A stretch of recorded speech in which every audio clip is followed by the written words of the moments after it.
Does this sound familiar? You feel invisible at work? You consistently deliver? You hit your targets and you put in the hours?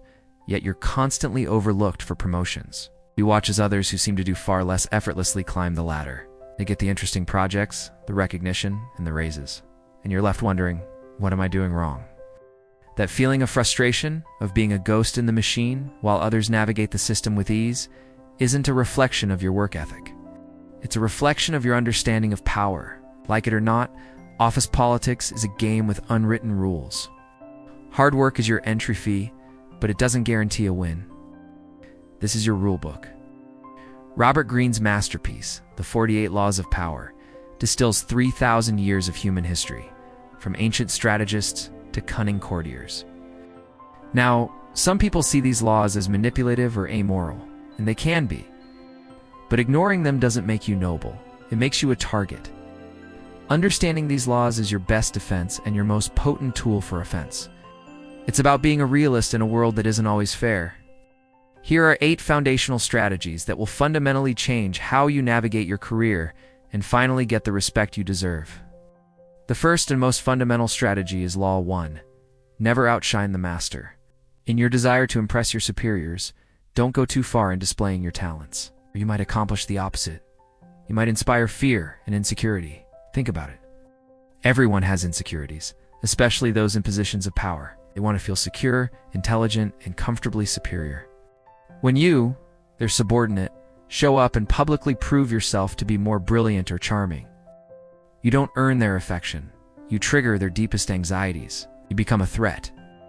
The classic historical example is Nicolas Fouquet, finance minister to France's King Louis XIV. Fouquet threw a party so spectacular that it made the king's own palaces look shabby. He thought he was showing loyalty and good taste. Instead, he made the king feel upstaged. The very next day, Fouquet was arrested and spent the rest of his life in prison. His crime wasn't theft. It was making the master feel insecure. This happens constantly in the modern workplace. A junior employee publicly corrects their boss in a major meeting. A talented team member takes all the credit for a project without acknowledging their manager's guidance. Think they're showing their value, but they're really just painting a target on their back. The advice here is simple. Make your boss look good. When you have a great idea, give them credit for the mentorship that helped you develop it. Downplay your talents in their presence. This isn't about being a sycophant. It's about being strategic. Let your superiors take the credit. A secure master will see you as a valuable, non-threatening asset and be far more likely to promote you. This brings us to Law 3. Conceal your intentions. Keep people off balance and in the dark by never revealing the full purpose behind your actions. If they have no clue what you're up to, they can't prepare a defense or sabotage your efforts. In a competitive workplace, broadcasting your ambitions is a rookie mistake. The moment you announce, "I'm going for that senior manager position," you instantly create rivals and alert anyone threatened by your rise. Your colleagues might start to undermine you, and your superiors could see you as a flight risk. Greene's advice is to use misdirection and decoys. Talk about false goals and desires to throw people off the scent. If you want a promotion, don't announce it. Instead, show immense dedication to your current role, making your ambition appear to be nothing more than a desire to do your job well. Let your results speak for themselves, while your true intentions stay hidden. Think of it like a magician's trick. A magician directs your attention to one hand, while the real work happens with the other. In the office, you might express interest in a lateral project to learn new skills, while your real goal is gaining the experience needed for a promotion in another department. By the time others realize your true path, it's too late. You've already arrived. Next is one of the most difficult laws to master. Law 4. Always say less than necessary. Powerful people impress and intimidate by saying less. The more you say, the more common you appear, and the more likely you are to say something foolish. Silence is a form of power. In meetings and negotiations, the person who speaks the least often holds the most authority. When you're sparing with your words, they carry more weight. People lean in to listen. They often project their own thoughts onto your silence, assuming you know more than you do. On the flip side, people who talk incessantly reveal their hand. They babble on, trying to fill the silence, and in their nervousness, they often give away valuable information or expose their weaknesses. Their words are cheap because there are so many of them. Think about the last negotiation you were in. The person who was comfortable with long pauses, who let the other side do most of the talking, is likely the one who came out on top. They gathered information while revealing nothing. Your actionable advice is to practice deliberate silence. When asked a question, don't feel rushed to respond. Take a pause. Give a concise, maybe even ambiguous answer. Make people come to you. When you do speak, make it count. As the proverb goes, deep rivers move with silent majesty. Shallow brooks are noisy. Be the deep river. This brings us to a crucial strategy. Law 5. So much depends on reputation. Guard it with your life. Your reputation is the cornerstone of your power. A strong reputation precedes you, intimidating rivals and building trust before you even say a word. In our hyper-connected world, this law is more relevant than ever. Your reputation isn't just your work performance. It's the brand you cultivate. Are you known as the reliable problem solver? The creative genius? The person who stays calm under pressure? Whatever it is, you must cultivate it consciously and defend it aggressively. Robert Greene uses the example of the Chinese general Zhuge Liang, who saved his city from an approaching army by sitting alone atop the city walls, calmly playing his lute. The enemy general Sima Yi knew Liang's reputation for cunning traps and assumed this was another trick, so he retreated. Liang's reputation for deception was a more powerful weapon than any army. In the office, a single mistake can damage your reputation, while consistent excellence can make you seem untouchable. Your task is to build a reputation for one outstanding quality. Become the go-to person for that specific thing. Then, make sure that reputation is widely known. Don't be afraid of a little, subtle self-promotion. A strong reputation is a formidable barrier that makes others hesitate to attack you. Our 5th strategy is Law 9. Win through your actions, never through argument. It's much more powerful to get others to agree with you through your actions without saying a word. Demonstrate, don't explicate. Any victory you gain through argument is temporary. The resentment and ill will you stir up last longer than any change of opinion. When you argue with someone and prove them wrong, you've only damaged their pride. You haven't truly convinced them. You've just forced them into a defensive corner. The world of work is results-oriented. Debates in a conference room are meaningless if they don't lead to tangible outcomes. Instead of arguing for a new strategy, build a small-scale model and demonstrate its success. Instead of debating why your approach is better, execute it flawlessly and let the results speak for themselves. The proof is in the action. The Roman consul Mucianus needed a specific ship mast for a siege.